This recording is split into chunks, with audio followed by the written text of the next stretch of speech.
County in central North Carolina.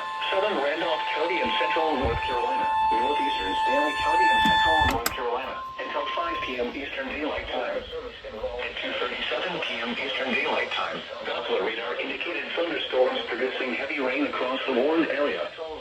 Between 1.5 and 3 inches of rain in North Carolina. Southern regional rainfall amounts up to 1 inch are possible in the warned area.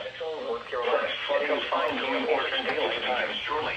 At 2:37 p.m. Eastern Daylight Time, Doppler radar indicated thunderstorms. Radar. Impact.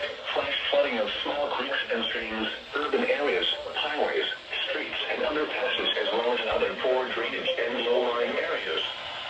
Some locations that will experience flash flooding include Albemarle, Bay Lake, Seagrove, Baden, Robbins, Richfield, New London, Steves, El Dorado, High Falls, Whippoorwill Campground, Parliament Marina, Fishdales Marina, Harper's Crossroads, and Glendon. This includes the following flood-prone locations: Carlin River and Mascot Road, creeks near South Kennedy, St. and Robbins, Mountain Creek at Mountain Creek Road, Long Creek at Poplar Road, and Turtletail Creek and Gold Branch Road. Turn around. Don't drown when encountering flooded roads. Most flood deaths occur in vehicles.